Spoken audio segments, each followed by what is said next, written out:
Welcome to Two Idiots, One Podcast. This is Bailey. And I'm Taylor. And Bailey, before we start this today, I just want to ask you a question. Okay, what do you got for me today? Do you remember Tammy Jenkins that we went to school with? Tammy? Yeah, Jenkins? Tammy. No. She was probably a year, I think she was a year older than you and a year younger. Or a year older than you, so that would be 2 years. Okay. I was a sophomore when she was a senior. Okay. Yeah, do you remember her? Nope. Okay, because she was like this really attractive, sweet girl. I mean, very popular and whatnot. And then one day it just happened. She got into like a car accident or something. And it was real weird because she started forgetting things. It's real weird that I don't have any memory of that. Oh, you don't have any memory of it? No. Yeah, she ended up forgetting a lot of things. I think it was short-term memory loss or something because she knew who she was. Okay. But she couldn't form new memories. And I mean, I never talked to her. I knew of her. I didn't actually know her, so it would make sense that she didn't remember me at all. So like 51st Dates kind of thing? No, not like that. How is it different? How is it different than that? Because I'm not going to ruin that movie. But no, it was different because she was forgetting things all the time, and then there was like this insurance adjuster that came out that basically said that she was faking it, which I don't know. Whoa. Did the insurance adjuster say that she was faking it or there was nothing physically wrong with her because there is a difference? I mean, well, is there though? Because I think that she was faking. Because like I liked her. Well, I mean I can't say that because You just said you didn't know her. I mean, well, I knew of her, but that makes me sound kind of like a stalker and creepy. So, but I mean, would she lie about something like that? Because there wasn't anything wrong. I mean, she had a couple broken bones, but just couldn't remember stuff. Had this huge concussion, was in a coma for a while, came out of it and couldn't remember. That's pretty weird. Yeah, it was like, and then you would talk to her, and she would just all of a sudden be like, "I'm sorry, who are you again?" Was she aware about this condition that she had? Yeah, she was aware of. I mean, if you went up and talked to her, you couldn't go like more than 5 seconds without her saying, "I have this condition." Okay, so let me ask you this, because this is a question that I have about the situation you're describing. Yeah. If someone had a condition where they couldn't form new memories, how would they know they had a condition where they couldn't form new memories? Because one would assume that they would have stopped being able to form new memories after it happened. You know what I'm saying? Well, yeah, no, I understand what you're saying, but she could remember everything up until that point. Like, literally, she says the thing that she remembered was her mom and dad who were driving the car because they were on vacation. Like, mom and dad were fine, but she remembers having a conversation with them, and then it's just kind of blank after that. Okay, but how does she know she has a condition? Because she can't remember anything after that. How does she know she can't remember anything after that? Because, like, when I wake up in the morning... Yeah. Every morning when I wake up, my first thought is, man, the last thing I remember doing was laying down. Well, yeah, that's probably what it was. I mean, I wasn't inside of her head, so I don't know what Tammy was thinking, but... Right, but what I'm saying is, like, right now, if the last thing I remembered was I was laying down and now all of a sudden I'm here talking to you, I'm not going to know how I got here talking to you. I'm not going to remember, I have this condition. I don't know. The whole premise just seems a little silly to me of this memory loss that this Tammy Jenkins had. Well, no, because she knew that she had a condition because I guess people told her that she had a condition, or maybe she was aware of it. I don't know, but she would... How would she know if someone told her? Like, how would she remember them telling her? I don't know. I don't know how it works. All that I know is whenever you talk to her, she couldn't remember anything, and we tried multiple things where we didn't, but most people tried things, and her parents didn't believe her. Like, her parents thought that she was faking it because they had, head injuries too or whatever, because it was a pretty serious car accident, but nobody walked away from that except for her forgetting things. Because mom and dad still knew who they were, could form new memories, but couldn't figure out why she couldn't. Right. Yeah. And I mean, people told her, and then I guess there would probably be this awareness that she had about it, where she knew that you were having a conversation with someone, but couldn't figure it out. Couldn't figure out how you got there. I mean, I don't know. I feel like that almost every time I have a conversation with anybody. Okay, so you might suffer from short-term memory loss. I don't think I do, but if I did, I probably wouldn't remember. Or would you talk about it all the time? I'm just going to say it. Yeah. This reminds me of today's movie. Memento. Yeah. Directed by Christopher Nolen. Yeah. Directed by Christopher Nolen. Yeah. Directed by Christopher Nolen. I feel like we've had this conversation before, but yeah. Oh, okay. You know, it was written by Christopher Nolan as well. Yes. Okay. Do you know what it's based off of? It's based off a book by his brother. A short story. Okay, sorry, short story book, whatever. What's his brother's name? Jonathan Nolen? Jonathan Nolen, yeah. That would make sense. But no, on a serious note, what did you think of this movie? Well, hold on. So this brings up like an interesting fact, okay, that I read. They were moving and had to go to like Los Angeles or some shit. And while they were in that car ride, he was explaining the premise of like the short story to him, and they basically had the entire screenplay wrote out by the time they got to where they were going in the car, just by talking about it. That's pretty cool. And it's also credited as being an original piece because the short story came out after the movie was released. So even though it was technically based on it, it was an original because nothing had been published. That's fair. But no, to answer your question, like if I was to rate it on a scale from 1 to 5, give it a solid 5. A solid 5? Yeah, dude. I'm pretty confident. I've said it before. This is one of those movies that I categorize as like my top 5 influential movies. So when I think about the things that got me into movies, Memento is one that pops up because of how unique it is. Even though it's got the same premise as 50 First Dates. Okay, but 50 First Dates came after. Right. But it's got the same premise. It's not. No. It definitely does. It's a story about someone who has no memory, and every day they wake up with no memory of what happened the day before. The only difference is one of them makes sense because the person doesn't know they don't remember anything, and the other one doesn't make sense because this person who can't remember anything knows they can't remember anything. I guess. I mean, one is about love and doing things for someone because you love them, and the other is about killing somebody because they hurt your wife. So I would say the tones are very different. Oh, no, totally different. But they're the same movie. They're about the same thing. They've got the same plot, basically. Okay, well, obviously, I don't think you liked it based off of that. So I'm going to say that RogerEbert.com gave it a 4 out of 5 on Memento. So I gave it a 5. RogerEbert.com gives it a 4 out of 5, or on the actual official Roger Ebert scale, a 3 Out of 4. out of 4. And judging by what you said, it sounds like you didn't like it. No, I would give this movie like a 4, 4.5. This is a really good movie. As long as you can suspend your disbelief, this is a phenomenal movie. However, if you're unable to do that, it doesn't make sense because he clearly explains how he couldn't remember that he has a memory problem. Like, it's clearly articulated. Like, my whole issue with this movie is if you have a condition that makes it where you can't remember anything, you're not going to immediately wake up and know, oh, I can't remember anything. I've got this condition. That's not how it works. Okay, so we'll save that for the review because I disagree with you, and I think the whole point of this movie was showing how you take in information in different ways. And anyway, we'll summarize it before we get into that. Yeah. So, if I was to do my 5-sentence summary for this one, Okay. remember Sammy Jenkins. Will you remember me in the morning? I'm trying to think of some other good ones in there. Yeah, but you can't remember them? But I can't remember them. Weird tattoos. Okay. Jimmy. Okay. Photographs. I feel like instead of Jimmy, you should have said John G. John. Oh yeah, I should have said John G. You're But no, right. I feel you. Because John G. Yeah, that was what I would do for my 5-sentence summary. No, that was solid. I approve But if you of this wanted message. if you wanted an actual summary about it, it is about a man who can't remember anything because he has a condition, which is short-term memory loss. Is that explained in the movie? Yes, multiple times.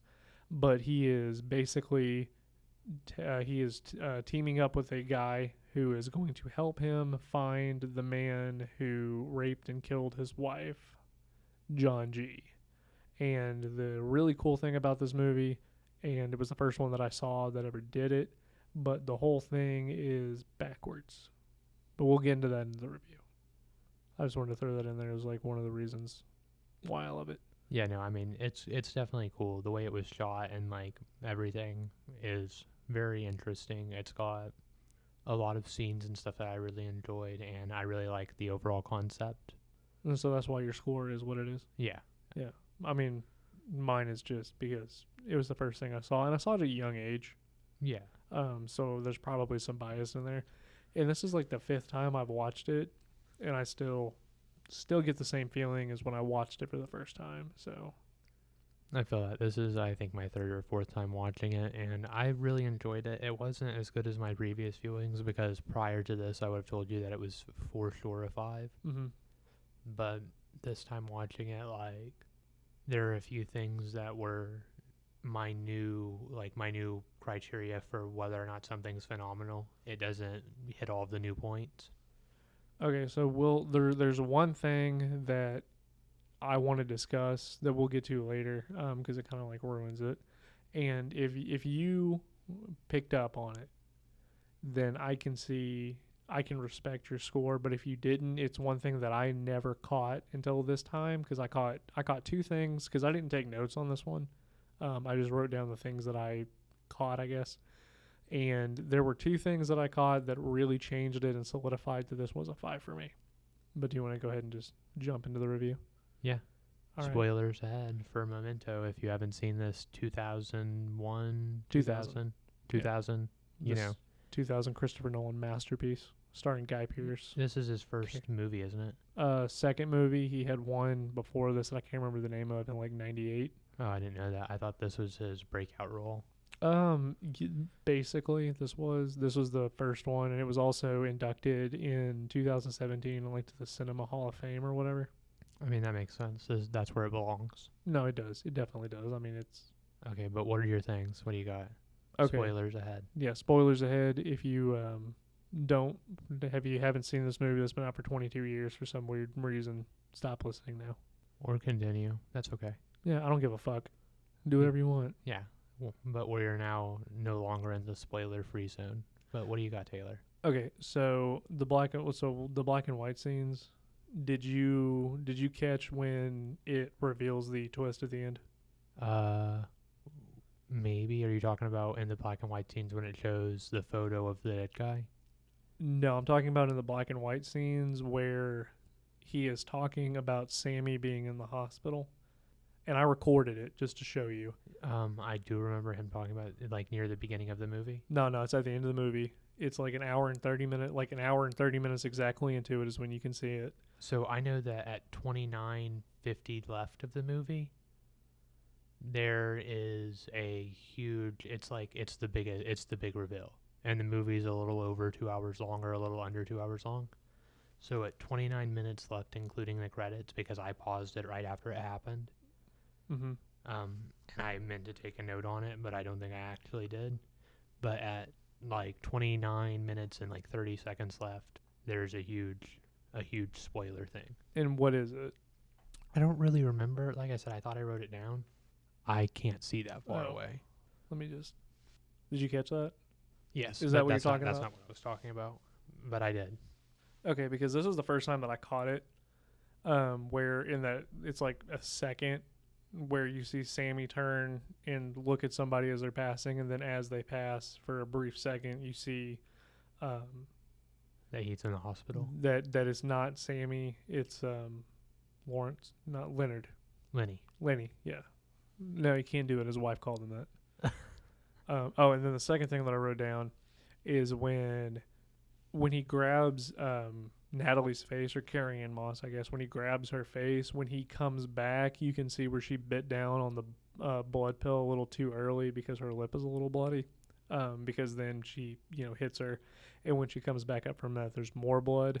So I did catch that as well. Mm-hmm. But I didn't realize that it was a blood pill that popped earlier. I thought I didn't realize it was an accident. What I thought it was is just like he's got a real forceful grab. Well, no, I mean, I think that's an accident because everything that he did, like there was, like he squeezed, but I don't think enough to where. No, I agree that it didn't make sense, but Yeah. I thought it was like an intentional stupid thing instead of like an accident.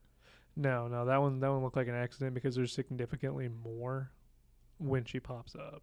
That's fair. But you saw the giveaway where it does that brief flash, Yeah. and you still don't give it a 5. That's some Fight Club level shit. See, I don't know if I would give Fight Club a 5 in 2022 because still an awesome movie and I really like it. Mm-hmm. But I think that the older something gets, the amount of legacy, maybe, like the amount that it like maintains relevance. Because the issue with like Memento is it was an awesome movie. It's still got a lot of really cool things. But I feel like movies that have came out after it have had similar concepts and done it in a more enjoyable way So, or a more logical way. well, here's the argument that I have with people that bring this up. When you watch a movie like that, you have to put yourself in the time. No. What I'm saying is, if we went back to 2000 when Memento released, it's a 5 out of 5. Yeah, no doubt. that's what I'm saying. But what I'm saying is, we're not reviewing it in 2000. We're reviewing it in 2022, and Right. in 2022, I feel like its relevance and significance has dropped over the years. Well, I mean, that I would argue that that's because people are trying to copy it, but No, the argument that I will make is nobody was able to do it the way Christopher Nolan did. Like, the concept is there and people are trying to mimic it or whatever, or pay homage, whatever you want to call it. But I don't think anybody ever did it the way he did. No, I mean, I agree with you. But it's not a matter of did anyone do it as good, because I would say like the Friday the 13th movies, there have been other slashers like them that have done, that did the slasher better. They had the same formula. They had a slightly better makeup for it. Okay, so what would you say had the same concept as Memento but did it better? No, I don't think there's anything that's done it better. Like, necessarily. Like, there have been things that, like, where it made more sense. Like, for example, 51st Dates. I feel like Drew Barrymore's memory loss in that is, the way it's described, is the same type of memory loss that Lenny has or Leonard has in this. So here's my argument for that. Okay. He is a different case. Yeah, he's a different case because his is literally all made up because, you know, he's faking.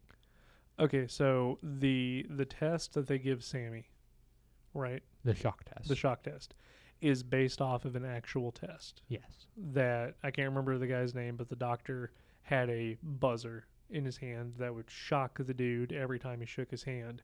And he had short-term memory loss or whatever, so he would talk with him, shake his hand, it would shock him. And after a number of times, he eventually instinct kicked in to where he just wouldn't do it. He couldn't explain why. He didn't understand why he didn't do it, but he, like, instinct kicked in and said, don't do that. So he didn't do it. But he couldn't tell you why. But in the case of Sammy Jenkins, who picks up the blocks and picks up the exact same blocks every time and flips them off, and, you know, says, you know, fuck you, whatever, every time, he never learned from it. And that was intentional, just to show that there are different ways of taking in knowledge, is what Christopher Nolen says. And I mean, you could argue that he is faking it because at the very end or the beginning of the movie, whichever one you want to call it, he says, well, I lie to myself, you'll be my new John G. Will I lie to myself to keep me happy? In your case, Teddy, I will.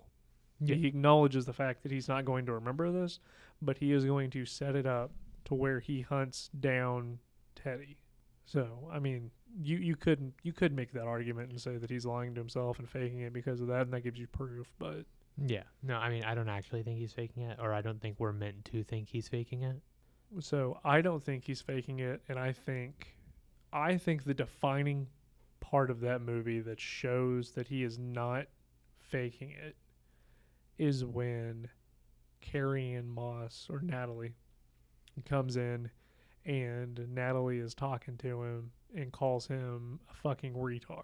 Yeah. And says, you know, you're a freak, you're a whore of a wife. And he's like, stop saying that. Yeah, he gets super mad, and then she walks out and sits in her car for a minute. And Well, no, he hits her. He gets so mad that he hits her and punches her full force in the face, leaves a bruise, busts her lip, and she looks him in the eyes and says, I'm going to have fun fucking with you. and using you. Yeah. And Yeah. she takes all the pins so he can't write it down, goes out to the car, and then sits there and looks at him while she, does her makeup or whatever and is checking out her bruise and her lip, and then just sits in her car and looks at him while he's concentrating. Because if he concentrates, he can remember until he, like, that's the thing about this movie, is the only time that he stops remembering, if he concentrates hard enough on something, he can remember it. But as soon as she closes the car door and he turns and looks at her, at that instance he forgot what he was doing and can't understand what's happening. And that's why when she walks in and says, "Dodd's the one that did this. I went and did what you said," and he goes, I mean, I'll find him and I'll kill him. And this all stems from the part where she said, you need to kill him. Yeah, I did the part you said, or I did what you wanted me to. Right. I like, why are you going to kill John G and you can't kill Dodd? Yeah, no, I mean, like I said, I don't actually think he's faking, but the fact that sometimes he knows, or the fact that he knows he doesn't have the ability to form short-term memories, and the fact that, during chase scenes, he'll be forgetting, oh, I'm being chased. Oh, wait, I'm chasing him. But then he can maintain conversation sometimes, and sometimes he can't. Like, I recognize that it's not a super consistent condition. Mm-hmm. But because of that, that lowered the score for me, because it doesn't make sense to me, and they justify it with the tattoo on his hand, because he attributes the memory loss thing with Sammy. So when he sees that, he's immediately like, "Oh, Sammy had memory loss. I don't know how I got here. I must have memory loss." Like, I get it, how it's justified in the movie. Mm-hmm. I just think it's stupid. You know what I mean? Well, and what you're talking about, like the middle part of the movie was intentionally set up like that, because for those of you that haven't seen this movie and you're still listening, the whole movie is set up to where you see the end result and don't understand how you got there. So it kind of makes you feel like you have memory loss, because you see the aftermath of what's happening but don't understand why we're here, the events that led up to it. Right, and then the whole movie is unpacking the events that led to him shooting Teddy in the face. Yeah, because you know that he shoots Teddy, but you don't know who Teddy is, and then you figure out. So what's interesting, one thing that I read, is in the short story, Teddy is actually not a cop. He is an escaped mental patient. So I thought that was interesting on that end, which I don't know if they use that for the movie. It doesn't feel like they did, so there might be some credibility to what he's saying. But if you take it from that aspect, then he's crazy. Right. I mean, I think that his occupation's irrelevant. Yes. Because it's not about Teddy at all. Like, I mean, it is, but the story's literally just about Leonard's character. Yeah, no, and what I was saying is the middle part was intentionally set up like that so you could see the deterioration of his memory. Like, it's getting worse. Right. And he's not able to remember as much as not remember, but hold on to something for as long as he should. And you could also attribute it to the times where he like really forgets about things and then all of a sudden just doesn't understand because things are getting shorter. You could attribute that to high stressful situations, because he forgets what's going on while somebody's chasing him because the dude's like shooting at him, which could break his concentration. Every time he sleeps, he forgets. Right, he wakes up confused. And when he's sitting on the toilet, and he's like, all right, I'm ready. I have this bottle, I have this weapon, because he's focusing on the weapon. And then he sits down on the toilet and is waiting. And the way that I understand it is when his mind started to drift in that moment where he's like, okay, now that the adrenaline's wearing off and I'm not going to do this, I'm just going to have to sit here and wait. He goes, well, I don't feel drunk. Right, because he sees the bottle and he's immediately like, oh, have I been sitting here drinking? I don't smell like alcohol. Yeah. Yeah. So that's the way that I would justify that. No, I mean, that makes sense. Like, I can see where you're coming from with it, and I can see how you would have to suspend your disbelief in certain parts of it. But, I mean, overall, I still think it was great. No, I mean, like I said, I think that it's a great movie, but instead of it being a 5, for me, it's going to be like a 4.5 or a 4, because it wasn't as well explained as I remember it being, because I remember the first time I watched it, I was like, oh, this makes perfect sense. And watching it now, I'm like, oh, this doesn't actually make all that much sense. And I can agree with that. I had to think about it, but it opens it up for discussion more than anything, Yeah, which I like. absolutely. Now, I will say, one of my favorite parts in the movie is when he's talking to Bert, and Bert's like, "Oh, this isn't your room," and he goes, "What do you mean? This is my handwriting." Well, you were in this room, and then I moved you to 306.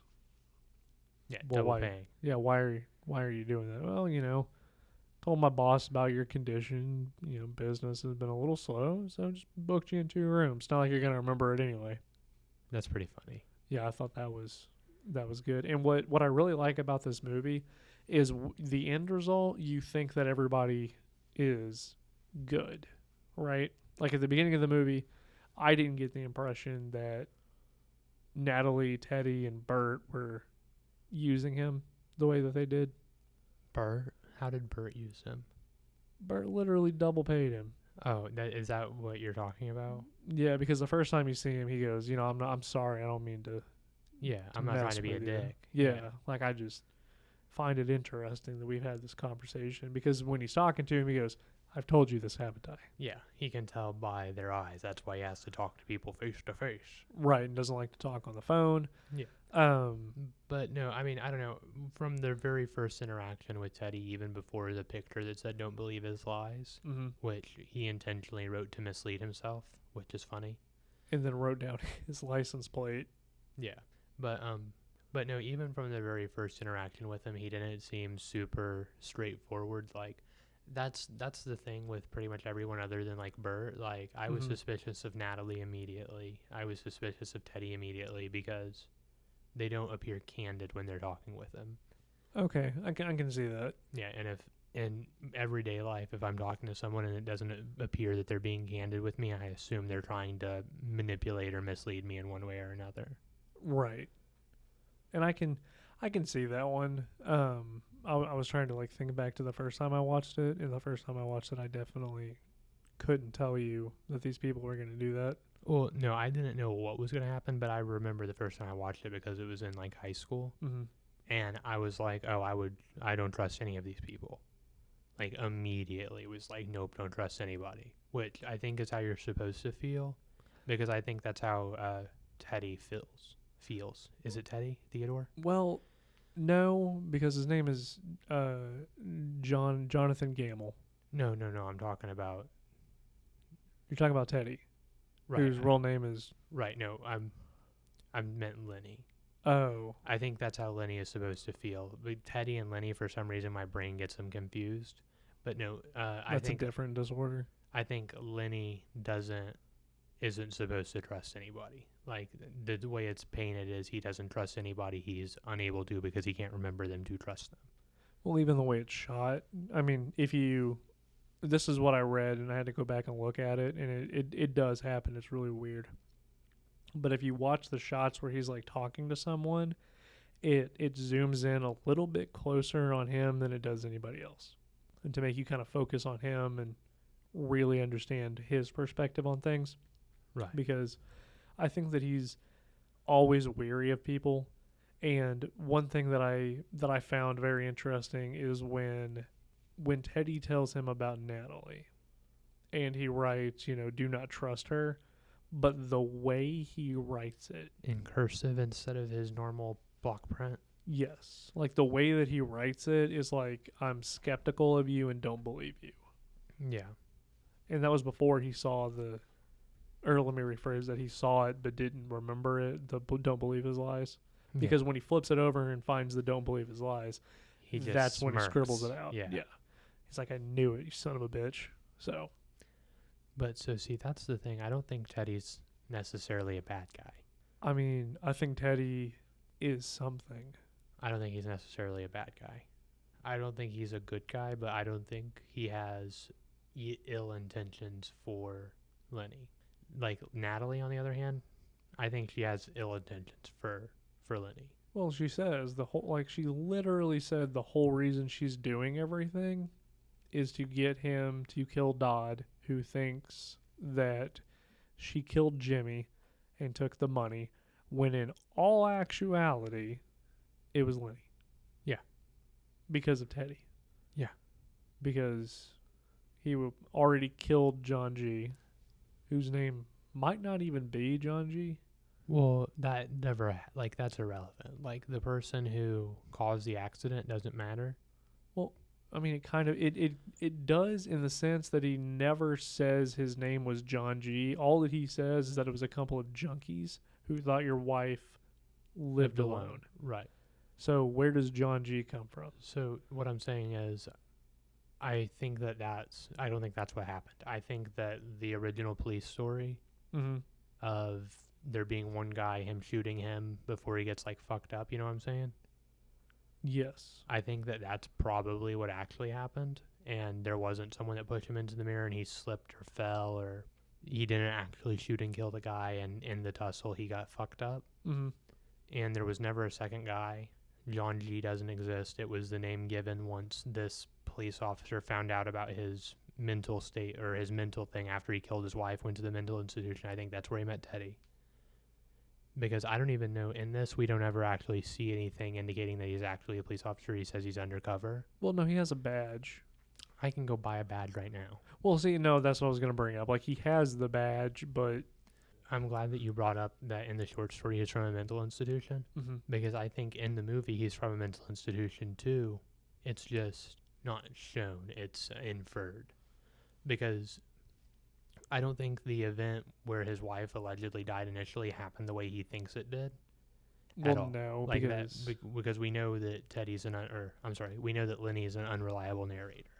Yes, and that is even made clear with the way the movie was shot, because when it's the end or the beginning, I guess, of the next or previous scene that is shown, some of them are word for word the exact same and others are different.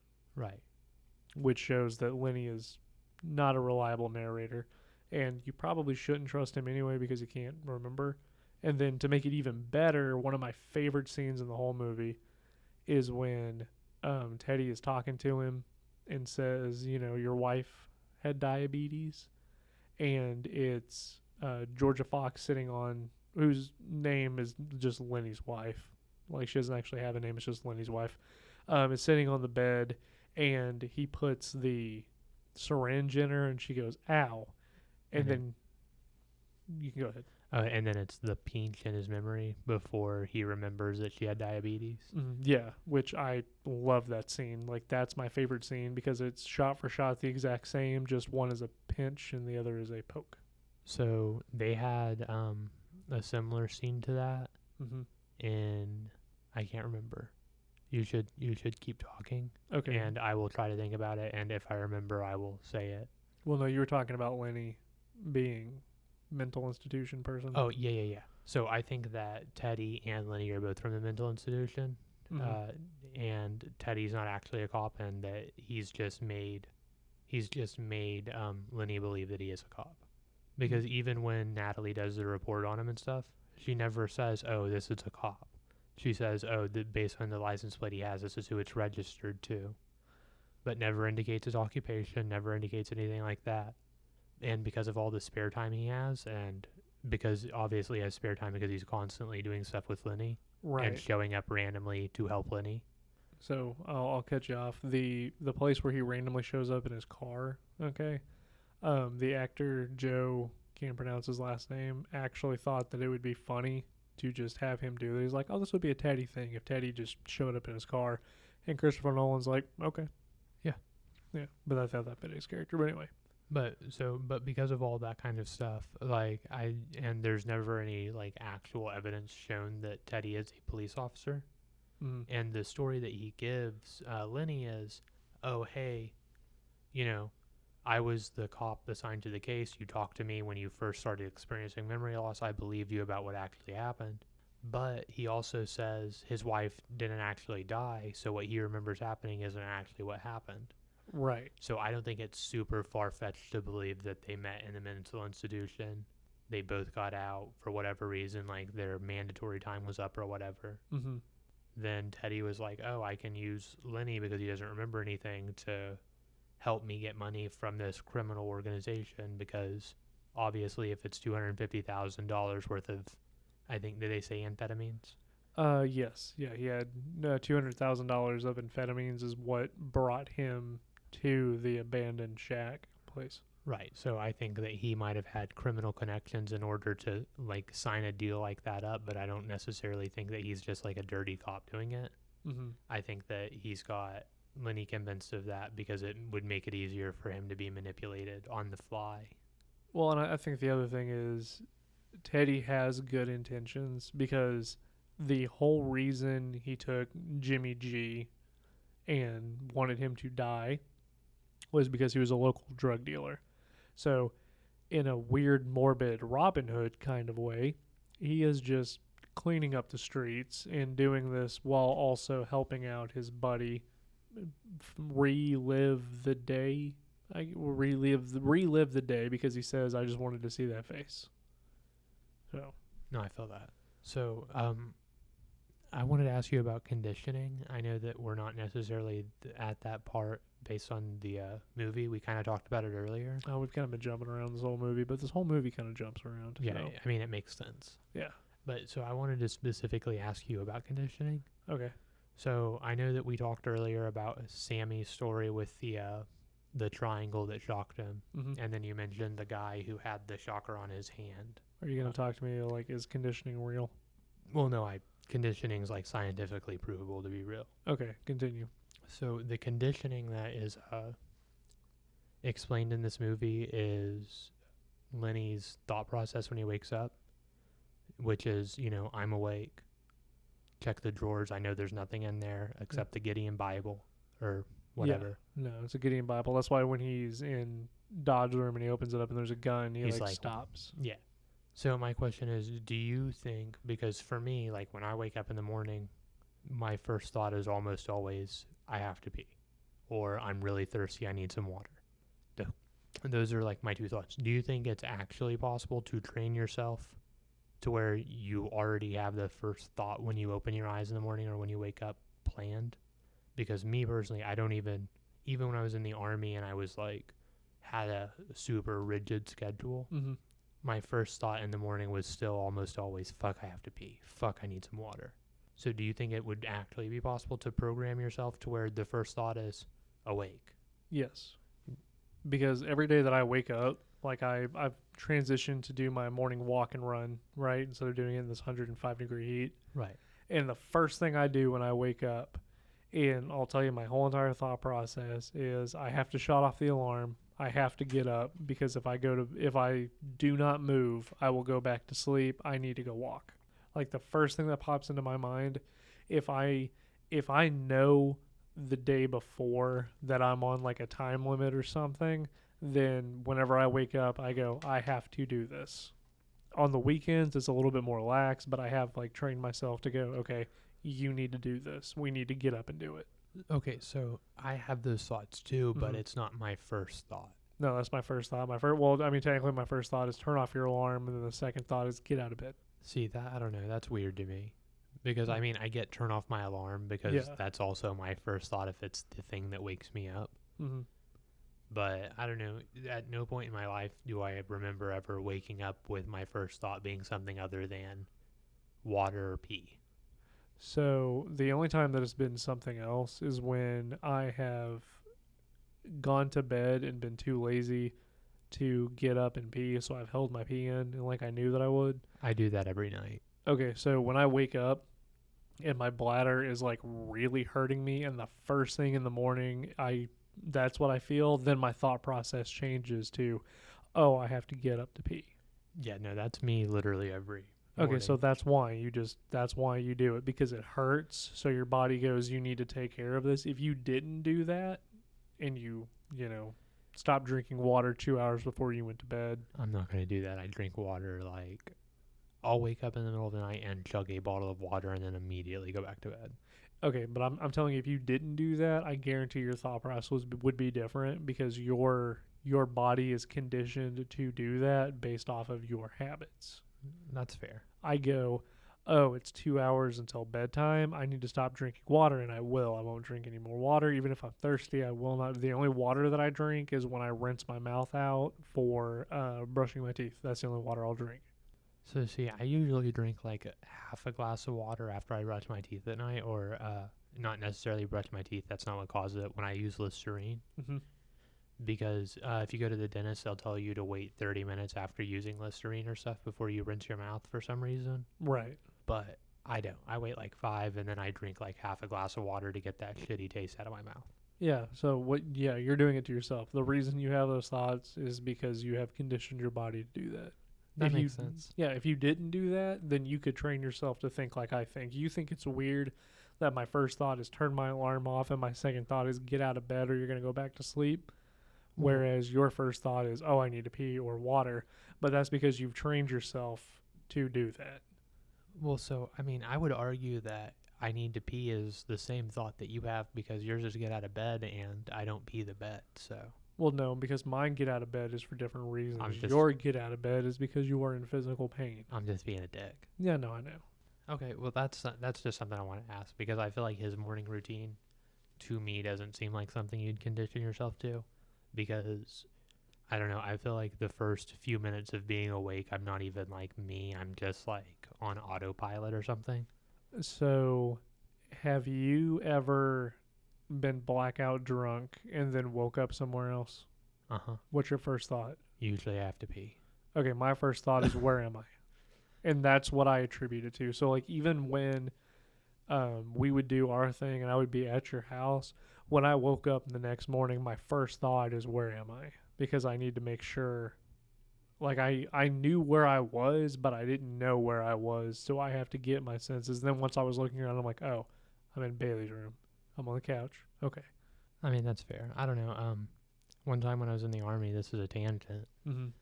but I got drugged or something, and I was at a bar, and luckily I was with like people who knew me, so they took me elsewhere. Well, how do you know you were drugged? Well, because I don't remember anything. Like I remember very, very spotty things, and I wasn't drunk yet. Like I wasn't intoxicated yet. How do you know you don't remember? Right. So I remember the point where I stopped remembering. I was sitting at the bar, and then the next thing I remember is waking up, or there are bits and pieces, but the next major memory I have is waking up at an unknown place where I didn't know where the bathroom was. Mm-hmm. But my first thought when I first woke up was still, fuck, I have to pee. And I went outside and peed off their porch.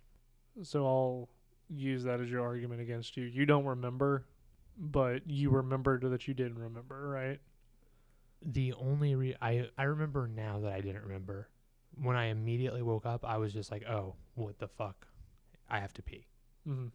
And then after that, you were like, well, I don't remember what happened. Yeah, well, I talked to the people I was with, and they explained it. Okay, that is why Lenny knows he has a condition. Because he talks to people and they explain it? Because he keeps saying that he has a condition, so then people go, yeah, you do. Right. And it's the same basic thing of you're like, well, how does he know that he can't remember? And I'm going to use your argument against you. You just, got drugged and then woke up and couldn't remember. That's his life like every day or every time. But so see, the thing is, I wouldn't know what happened immediately. Like I would know, oh, I don't know how I got here. Mm-hmm. But my first thought wouldn't be, oh, I have a condition where I don't make new memories.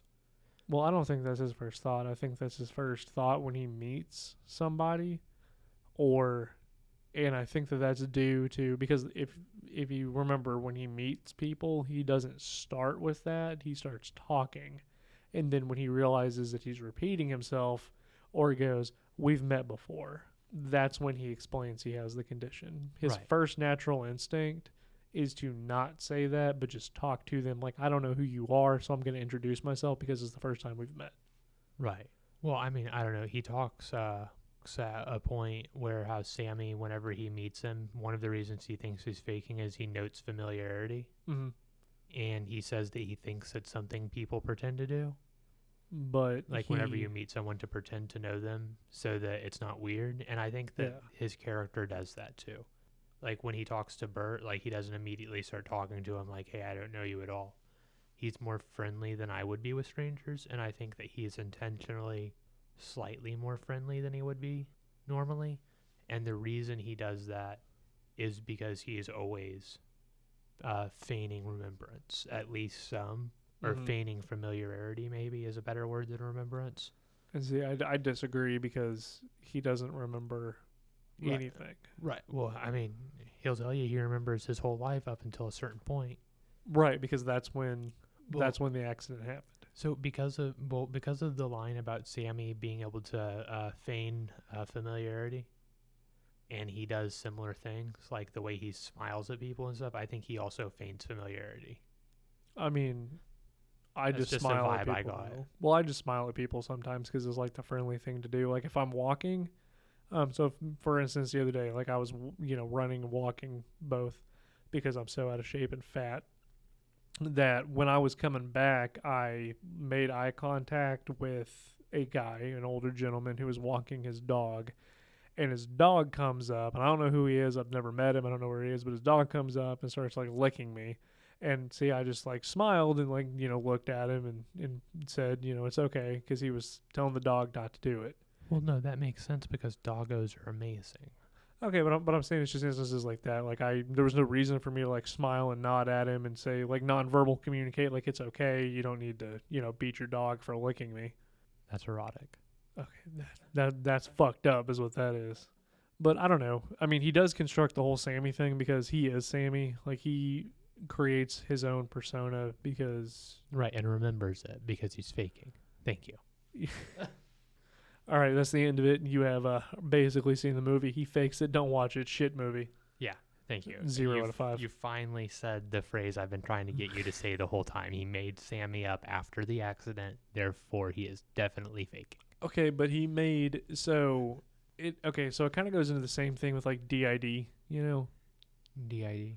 dissociative identity disorder. Yeah, I don't know anything about that. You're going to have to explain it, Mr. Psychology. Man. Okay, so DID or DID is a very hot topic that is debated, and there's like half of the people don't think it's real and the other half do, because it is so like your brain is a very, very weird thing in the sense that I don't remember what the condition is, but it was like one of my favorite conditions that we ever learned. And basically your brain goes into like survival mode and will shut down parts of your body. So like there was a story of a guy who was getting drafted into the military, and all of a sudden his right arm would not work. It was his dominant hand. It was his dominant arm, right? He couldn't lift it. He couldn't feel anything, and it was weird. And it was because he was so anxious about being drafted into the Army that his brain used it as a way to take away his arm so that way he couldn't fight or shoot. And the Army was like, oh, well, we can't use you. And then after that happened, he slowly started to regain feeling and movement into his arm. Like, I forgot what the condition's called, but basically your brain goes into like super survival mode and just shuts down. And that's what, DID is. In order to cope with the traumatic levels of abuse that these people suffer through, they create another personality to escape from it. And I kind of associate that with what he did. He went through the trauma of his wife being raped and not killed as he remembers it, but then he kills her accidentally due to giving her too much insulin and can't cope with it, so he creates his own version of it, which you could argue caused it to be worse. So how can he not cope with it if he can't remember that he did it? I mean, what if he did though? Like that's what I'm saying. Like what if he? So I could be wrong. So what you're saying is you don't think the accident happened, the original accident where someone broke in and raped his wife. Correct. Didn't happen. Something happened to him personally, caused him to have memory issues. So he fabricated the story about the accident in his mind to explain why he doesn't have memory. And then after killing his wife, it immediately was another total shock to his body. I had a really bad speech impediment there. Did you hear it? Yeah, it's okay though. Continue.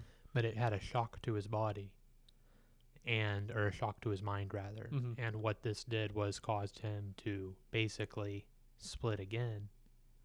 I don't know if you saw what I did there. Yeah. We were talking about DID earlier, but basically caused him to split again. And what that did was made it to where he no longer was able to have memories, but he remembered his fake story about how he started losing his memories.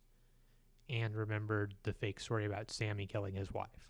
And then Sammy became the person that killed his wife because he didn't kill his wife. Sammy killed his own wife.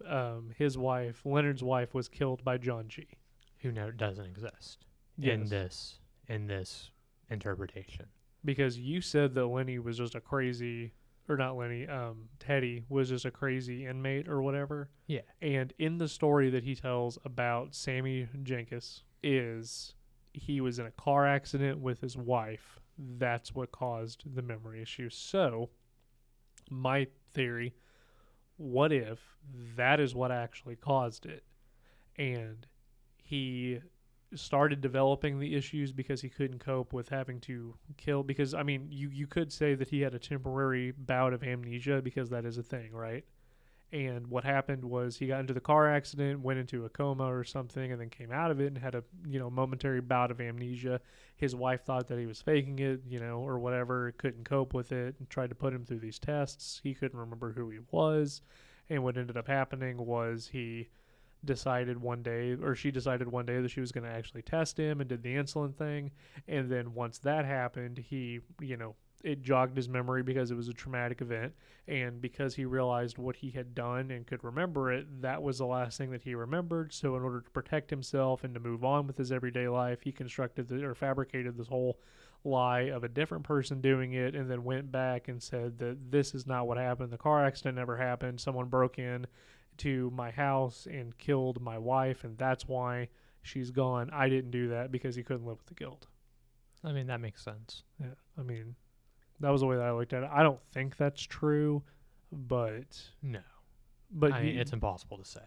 but it's like impossible to say, right? Because I mean, that's the beauty of this movie is that What There's- actually happened? yeah, everything is kind of a lie. So I think there is more evidence. One thing that I read that backs up that his wife, that really did happen to his wife, though, that she survived the accident. My Um, wife. My wife. But I don't know. I like to believe that didn't happen. And what he actually said, Sammy's story, because he is Sammy. So I think that the story that he said was Sammy is what actually happened. So do you think his name is actually Lenny or Leonard, or do you No. think that his name is actually Sammy? His name is Sammy. And Leonard is a character that Teddy gave him. No, I think it's a character that he created because Teddy says, you don't remember who you are. Like, this is who you became, right? Right. So the traumatic event happened, and he took over a different persona as Leonard, the insurance adjuster. And that's what happened. And one night, his wife got out of bed, and in the bathroom, there was a masked man that had held her down and violated her. He shot him, and then as he went to his wife's aid, another person came out of nowhere and shoved him into the mirror and broke the glass, and it caused him to lose his memory. There's no evidence of another person, though. But he thinks there is. See? Like, that's the thing. And the better question is, if that's actually how it happened, why didn't the other guy just, like, kill him? Yeah, so Like, it doesn't make sense. that's something that I thought when I was watching the movie, Mm-hmm. because especially when he was trying to say that, oh yeah, that's how my wife died. She clearly wasn't dead when he like rolled in there and shot the guy. Right. So if she clearly wasn't dead at that point, he killed the guy, and then a second guy was allegedly there and pushed him into the wall. Why would he go ahead and finish killing the wife but not do anything to him? Yeah, it doesn't make sense. I mean, and you could blame it like there are a couple junkies that were just trying to get high or something. Get high by raping somebody? Well, I mean, if you want to be like technical about it, they were in the bathroom, which is where the medicine cabinet would be. So what, you think they broke in, were like, yeah, we're gonna rob the medicine cabinet, and she was like in there taking a pee or something, or going poopy, and they were just like, oh, we're gonna get high, but there's also a perfectly rapeable person here to rape. Yes. I mean, that makes sense, I guess. If someone's breaking into someone's house to sell drugs out of the bathroom. Okay, so hear me out. Hear me out.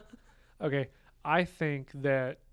Okay, well you're laughing at me, but I'm trying super hard to take it seriously. no, I'm being serious. I'm being serious. Think about it. You know how motives change all the time, right? You go in for one thing, And then think about it like the supermarket. Hold on. Let me finish my thought. You go into the supermarket, you go all the way to the back, you avoid all the sweets. You're like, I don't need anything. You go and you grab your fucking turkey, and you're going up to the front. And as you're about to check out, you see in the cashier line the fucking, quick grab displays, and you're like, damn, I really want a Reese's. So you went in for the turkey, saw the Reese's, now you're getting the Reese's, okay? Is it really impossible to think that two junkies broke in, or one junkie or whatever, two junkies broke in to try to raid the medicine cabinet and then decided that it was like, oh shit, we're caught, this is an attractive woman, we're going to do this now? So, okay, so my thing is, I don't disagree with that logic making sense because it totally does. However, I don't feel like junkies would break into a house to raid a medicine cabinet. I think they would break in to steal the copper wires from the air conditioning unit. Well, I mean... Well, because the thing is, like, what... In my medicine cabinet, if someone was to break into my house, for instance, they wouldn't find anything that'll get them high. Well, this was also, 2000 or whatever. In 2000, had someone broke into my house to steal from my medicine cabinet, they wouldn't have found anything to make them high. You didn't keep it in your medicine cabinet in the bathroom? Well, no, there's, like, I don't know. I feel like the things that junkies would be looking for would be, like, actual drugs. Yeah, like painkillers and stuff, which would be in the medicine cabinet. Right, but not, like, I wouldn't break into someone's house looking for painkillers because not everybody has them. Like, that's a super specific thing to be looking for. Yeah, okay, so by that logic, they break in to try to steal the copper wire, and then they go, oh shit, medicine cabinet, there might be, some pills in there. And then they're like, oh shit, lady. Yeah. Okay, that makes sense. Okay, thank you for not thinking that I'm fucking insane for that. Well, no, I didn't think you were insane. I know a lot of people, especially historically, who did drugs, and they did hood rat shit to get drugs. But I've never heard anyone saying, I'm going to break into this house to steal from their medicine cabinet. Maybe to steal their TV. Okay, and maybe I'm just fucking stupid. Well, no, you just don't have a criminal mindset. That's all that is. I have an analytical mindset. That's you the thinking problem. that medicine cabinets in random people's homes hold the value that the drug addicts are looking for is funny. I'm fucking sorry. No, it's okay. I'm fucking sorry. It's okay. I'm just bullying you because it's kind of funny. No, you are, and that's okay. I deserve it. But was there anything else that you want to talk about? Because I mean, I've pretty much hit all the points. Natalie's a piece of shit. Teddy's a piece of shit. If you want to really boil down this movie, it's about a dude who has memory issues that gets taken advantage of by 3 different people. Teddy might not be a piece of shit. Oh well, Teddy's kind of a piece of shit because all he did was have a drug dealer get murdered. I mean, Teddy also didn't explain. I mean, Teddy was pretty much the only person that was legitimately close to telling him what really happened. Right. So. And he probably would have eventually told him what really happened had he not decided, after hearing the probable truth, that he was like, oh, no, I'm going to live the lie a little bit longer. Right. I don't know. Teddy, I still think Teddy's a piece of shit. I think Teddy used him, but not in the way that Natalie did, not in the way that Bert did. I feel like saying Bert used him is comical because he cheated him out of like $40 for an extra room. Whoa, That's not the same as convincing him to murder somebody. Dog, it was more than $40 because you're just taking his word that he was checked into 2 motels. You don't know. Yeah, it could have been, he could have had the whole hotel rented out or motel rented out because he had $200,000 in his trunk. Well, like, and how many days was he there? It's impossible to say. Exactly. So how many? And it's $40, $40 a day, pretty much per room, right? Right. So out of the $200,000 that he didn't work for, it's like that he stole. Yeah, it's like not even a percentage a night, not even a full % a night. Okay, but it's still fucked up. It's not even a full % of the money he has a night. It literally does not matter because it's still fucked up. All right. And Bert, though, does admit to taking advantage of him. So. Yeah, Bert doesn't seem like a bad guy either. He just seems kind of like, oh, I didn't believe you, so I was like fucking with you. Okay, well, Jimmy was also dealing drugs out of that motel, and Bert was the one that would tell him if things were like getting a little bit weird. I mean, I don't know if dealing drugs should be like considered necessarily a bad thing. Hear me out.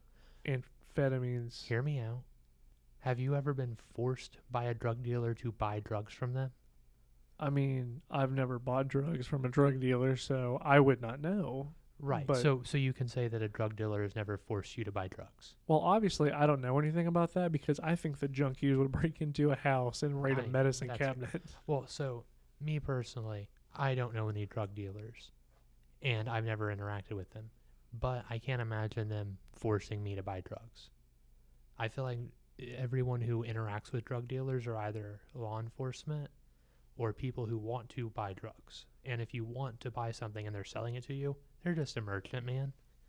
Of $200,000 worth of amphetamines. That's fair. I mean, you could technically use that for like anybody. Okay, so no, actually, I can't. Well, I guess I can use. I Just don't know. do it.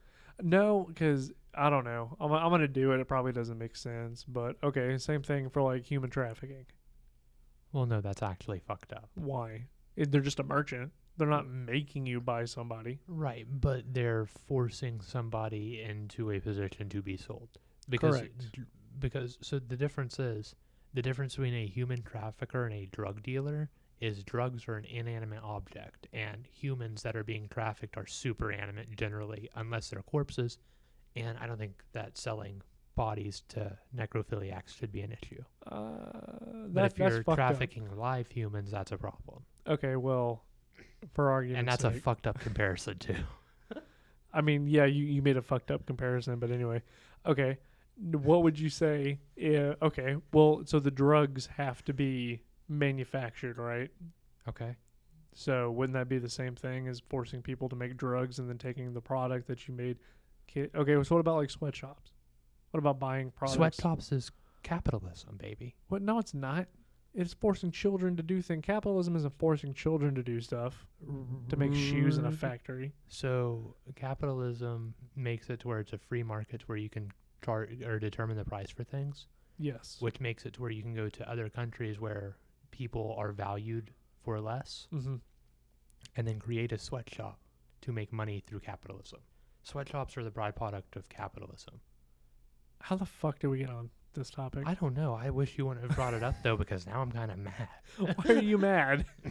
Thinking about sweatshops and stuff like that makes me mad because I feel bad for the sweaty people in the But shops. Human trafficking and buying drugs that were Buying made by people that were probably human trafficked. It doesn't. I mean, I feel like most drugs are made by like rednecks in the woods No. or something. No, human trafficking makes me upset too. Obviously not as much. But no, drug dealing doesn't make me upset. Like it's a victimless crime. What? Unless you're cutting it with fentanyl or something. It is. Oh, Jesus Christ. Oh, we're entering garbage time now. All right. All right. Well, Do you have anything else for Memento? for Memento? I mean, it's a good movie. Yeah, I really liked it. I would recommend, if you like this, you'd probably like The Machinist. If you're talking about video games, Manhunt 2. I was talking about movies, The Machinist. Yeah, no, The Machinist is good. Shutter Island 2. Shutter Island, yeah, that's probably another good one. Eternal Sunshine. Yes. 50 First Dates, according to you. They're the same concept. Yeah, I mean, Manhunt 2. I was taken by that one. You should play Manhunt 2. I think Manhunt. I actually bought the first Manhunt last night. Oh, have you never played it? No, I played it years ago on PS2, Mm-hmm. but it was on sale on Xbox for $8.99. Mm-hmm. And I'll pay $9 for Manhunt, even though it's only like 10 hours of fun. Oh, it's great. Yeah. Yeah, I own Manhunt. I mean, I own Manhunt too, but I refuse to play it because I don't like the editing that they did on it. I haven't played Manhunt 2. How did they edit it? Oh, This is Bailey's Babble, by the way. Oh, this Favorite? is. Well, I was gonna be favorite horror games because I watched a video the other day. Oh, okay. Well, hold on. Well, that's a different topic. We'll get back in the recommendations. I it's don't mean to get horror, off track. horror video games. Yeah, no. We'll Okay, get I'm back to sorry, it. I'm continue. sorry. So we'll get to that. We'll shelve that for a second. For more recommendations, I'm trying to think of things, but I can't remember. But no, I would say The Machinist is a good one. Eternal Sunshine, maybe even the number 23. I wouldn't go that far. Well, 50 First Dates. So the reason I say the number 23 is because in it, Jim Carrey has memory issues. And remembers the number 23. Yeah. So it's another story of someone trying to figure out what happened and how they got exactly where they are. So 50 First Dates counts Yeah. by your logic. Yeah. Okay. Eternal Sunshine, Manhunt 2, The Machinist. The Machinist. Can't really think of any books except for the one that it's based off of, that short story. So, Yeah. I mean, yeah. Dog, did you break something again? I kicked over my water bottle, but it is a water bottle, so there's Bottle? no problems. Oh, okay. All right, so now you want to get into Bailey's Babbles. Yes. So for my Bailey's Babble question today, and it's actually because I bought Manhunt last night, Yeah. was going to be, what are your favorite horror video games? Another thing that brought this on is I was watching a video, and it talked about how the PS1 and before, or I guess around the PS1 and N64, are the best eras for horror on console. No, Hear me out. I'm not Because- going to, because you're wrong. Well, can I explain why? No, because I don't give a shit, because it's wrong. Oh, okay. No, the best era for, like, I'm a horror enthusiast, right? And like survival horror is my favorite genre of gaming. The PS2 era. Okay, the best horror games are on the PS2. The N64, what are you talking about, Castlevania? Well, so N64 doesn't, so it's not games per se. So that's why I wanted to explain it. Okay, So- go ahead. I'll let you explain. So because of the limitations of the technology at the time, when you're like walking in PS1 games, there's like a shadowy effect. You know what I'm talking about? Like the field of view is limited. You mean the fog in Silent Hill? So the fog in Silent Hill is a perfect example, because the reason there's a fog in Silent Hill isn't because that was like a directorial choice they made. It was because it would have been black if they hadn't decided to make it fog instead. Which there are certain sections where it is black, but that's not the point. But the reason that it's there is because it has to be, Yes. because of the limitations of field of view. So there's a bunch of games on PS1 that feature really tight spaces and limited field of view and the uncanny valley of like the polygon shapes, because basically the way that they do human models and stuff now is they can literally just like format someone into the game. Right. But back then, what they would do is they would basically scan their face and wrap their face around a model, kind of like the art models you have, the wooden block models. Mm-hmm. And that's how all of the characters were made, basically with just skins wrapped over them. So, I don't know, it's just, the video I watched was basically like a 45-minute video essay about the various aspects that make it scarier on those consoles. And I just thought it was really interesting, and I noticed similar things when I was playing Manhunt last night. That seems scarier than... But that was the PS2. Right. No, I recognize that it's a different era, but there's still limitations that, in my opinion, make it scarier. I mean, so your argument is the limitations is what made it scary, because Because there's more of like a mystery aspect. It's not as refined. It's more raw. okay, so I respect what you said. I think you're wrong. No, that's okay. And I mean, that's the opinion that I have based on that video. I don't know if it's my actual opinion, because my favorite horror game of all time was probably Doom 3. oh, that was terrible. No, Doom 3 was actually like, for the original Xbox, it was actually kind of scary. Especially because it came out in like what? When I was like 9? 2004. Yeah, I was like 9. Yeah. That was like, I like that more than, growing up, I like that more than like the original Resident Evils and stuff. Games. Okay, so I'll use the limitations, like for Silent Hill and stuff, is what made it. But I own almost all the Silent Hill games. Like I own the original 4, and out of the original 4, the PS1, like the very first one, I have a very hard time going back and playing it because of, like, it's not scary the way the second game like. And you are correct, the limitations of it did make it scary, but the PS2 had like the best horror games because like The Thing. Did you ever play The Thing? I have not. Okay, so the Thing video game is basically a sequel to the movie, and it has this really cool mechanic of you never really know who is the Thing. So at a moment's notice, the guy that you're playing with could just like turn into the monster.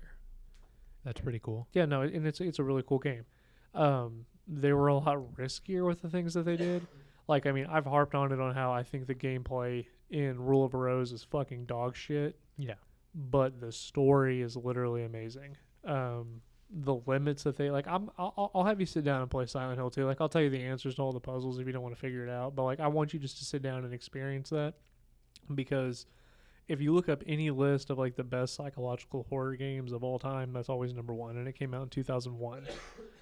And the fog and the limitations do make it scarier. I think that's what makes, like, if you want to talk about recent horror video games, Alien Isolation is probably one of the scariest, but that's because of the limitations that you have. Even Outlast, not the second one, but the first one was genuinely terrifying because it gave you that you can't do anything. Are you okay? Are you dying? Yeah, I'm okay. Okay. But like, the whole reason that there was a difference between, and I think that Silent Hill is a scarier game than Resident Evil. For sure. And the reason is because look at the characters. When you play a Resident Evil game, you are a badass. Like, you are a part of fucking stars. Okay? You're a tactical nuke, basically, that has been sent in to destroy. And then you play things like Silent Hill, and you're literally just an average dude that doesn't know how to fight or do anything, that's looking for his daughter. Like, Right. That's all you are. And I think that that's scary, because the things that you can do in Resident Evil, you can't do in Silent Hill. And that's what makes it scary, amongst other things. But I mean, I just think the psychological aspect of Silent Hill makes it scarier than the more like physical body horror, like metamorphosis aspect of Resident Evil. well, and I would say that if you want to talk about like true horror, out of the original three, the first one isn't that scary. 2 is kind of okay. I would say 3 is probably the scariest, and that's just because Nemesis pops out of fucking nowhere Yeah. and just wants, X gonna give it to you. Wasn't really scary until the remakes. That's fair. But if you want to know like my favorite, like some of the best ones, and like everything that I recommend is on like the PS2, because I think that that's the era that was the greatest. I love Silent Hill 2, my favorite video game of all time. Resident Evil 4 is pretty high on my list. I like Resident Evil 4 a lot. Fucking hate Ashley with a burning passion. Did you ever play they came out on the PS4, Xbox One The era? remake? No, The Evil Within or its Yes. sequel. What did you think of those? It's okay. The story is so fucking convoluted that it ruins it for me a little bit, but I agree. I didn't like them as much because of that. if you take out the story, then they're really good. They're creepy. You put the story in there, they're kind of okay. Like, I played the first one and I was like, I don't understand what the fuck's going on. I definitely feel that. That's how I felt for a majority of the first one. Now, I like Manhunt. Manhunt 2, like I was explaining, the Manhunt was like very controversial, Oh, I know. and Manhunt 2 upped it to the point where it's one of the only games that was ever rated AO because of how fucking brutal and violent it is. So what do you mean when you were talking about them editing it? Oh, so in order to not make it an AO game, they had to take out the point system for killing people, and they put a red filter over the execution scenes that basically make it to where you can't really see what's going on. That sounds really dumb. Like the way to play it is on PC, because there was a port on the PS or the PC where they leaked the original game that didn't have the filter, so you can play like the full adults only one, and like it's brutal. That But sounds you- pretty cool. But you can see everything, and then like that was the thing in order to not get the classification of AO. But that game I think is more tasteful than something like Hatred, if you've ever played that game. I haven't. That's one of the only other AO rated games that came out in 2015, and I've played it. I don't like it because the whole premise is this emo looking death metal fucking dude decides one day that humanity sucks, and you go on a killing spree, and it's basically just mass shooting. Like, you just shoot people and you get points and you heal if you execute them. Like, there are brutal executions where people like beg for their life and you just blow their fucking face off. And it's the story behind Manhunt 2 is really good. I'm not going to spoil it for you, but like the story is really good, and that's why I like that over everything. And the PS2 era of gaming really, or for survival horror at least, really had good stories compared to other things. Like the story of Silent Hill, the first one, like I use Silent Hill as an example because the first one was kind of, dude wants to find his daughter, and then there's a cult, and that's kind of it. And then 2 came around, had nothing to do with the first one, was completely different, and just, mind fucks you. And I haven't really got the same sense with like newer releases. I mean, Resident Evil 7 is truly terrifying in VR. Dude, Resident Evil 7 was actually a pretty good like horror game. No, I like it more than 8. See, I couldn't get into 8. Like, I don't know what it was, but something about like the models they used for the werewolves, Or like weird. it just they didn't look scary or interesting or fun. They just looked kind of dumb. Well, and this goes back to your limitations talk. The reason that Silent Hill 2 is so scary is because they used the limitations of the fog. You have the tank controls, the fixed camera angles that make it to where when you're fighting Pyramid Head, it's awkward.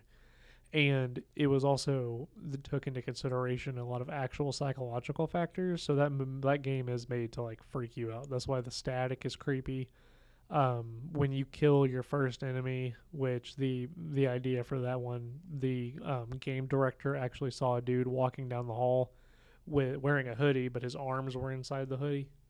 And that's the model for these, like, I don't even know what to call them. They're basically just legs, and they look like they have a straitjacket on. And I got really freaked the fuck out when I took one down and thought I killed it. And then there's like this loud screech, and it starts to like crawl on the ground underneath the car. I was like, that's fucked up. But anything from like the PS2 era, like I like Manhunt, I like Silent Hill, I like Resident Evil. I mean, I collect horror games. I like Haunting Ground even, and that's not that scary. But have you played Prey 2017 or 18? I don't like that game at all. So it's horror. It's not. It's got horror elements for sure. It's meant to be a horror game. After, like, once you actually get going in the story, it's supposed to be horror. Did you play Dead Space? I did. I actually really liked the first Dead Space and Dead Space 2. Dead Space 3 doesn't exist, so. I wasn't going to mention it other than saying that it was fucking stupid. Right, and that's because EA fucked it. But I like to use... So, a lot of people say that Prey is a good horror game because it's psychological and sci-fi. And yes, no, because Dead Space did it better, and that was 2008. Alien Isolation probably does it the best. So there are different kinds of games. Like, I don't consider Dead Space, Alien Isolation, and Prey to be the same type of game. They're all probably listed online as they're survival horror first-person shooters. Yeah, well... Or shooters. Well, no, they're survival because the whole point of survival horror is you're limited on supplies. I mean, so in Dead Space, I didn't feel limited on supplies after a certain point. Right, but that's... And in Prey, I also didn't... I felt more limited in Prey than I did in Dead Space. But even in Prey, I didn't feel limited after a certain point with the Fabricator. Right, but that was different. I mean... Okay, so I'll use the Resident Evil remakes because I really like those. I, in the beginning, felt like there was a lot of things that I needed to conserve my ammo, and then by the end, I was just like, finger banging everybody. Yeah. Doom 3 also probably falls in the exact same category as Prey and Alien Isolation and Dead Space, if we're gonna say that sci-fi survival horror set in space. Yeah, but Doom 3 was scary because they made this really stupid decision you can't hold the flashlight and shoot the gun at the same time. Yeah. and I didn't like that. No, I didn't either. But that's why it was scary, because it was dark and you died so fast. That's the point. That's the point, though. All these other games did their psychological horror in a different way, where the only reason that Doom 3 is quote unquote scary is when you're holding the flashlight and then have to switch to a gun and can't see what you're shooting at. That's the only time it's scary. The rest of the game is not scary at all. I don't know. Some of the like bloody walls and stuff like has creepy things written. Okay, but do you remember the first time you encountered a necromorph? Yes. Do you remember the first time? Did you play Alien Isolation? It's been a long ass time. Okay, but do you remember the first time you saw the alien? Yeah. Okay, and do you remember the first time in Prey where you walked up on an enemy? Oh yeah, yeah. Exactly. Well, kind of. Okay, yeah. See, that's the thing. Do you remember the first enemy that you encountered in Doom? Exactly. That's the point I'm trying to make. Okay, but I've also played everything other than Dead Space. I haven't played Doom 3 in like 10 years, probably longer than that. I was probably 2005 last time I played Doom 3. Okay, when was the last time you played Dead Space? 2013, 14. Okay, but so I guess for argument's sake, the thing that I'm trying to make is there wasn't anything memorable in that game. Like the first time I played Doom 3, I literally used the cheat code to get all the way to the end and fought the final boss because I could, I mean, that's fair. and I thought that was shitty. That's fair. But when you talk about like the first scene with the necromorphs is genuinely terrifying, and it sticks in your mind. And it's also the needle in the eye scene.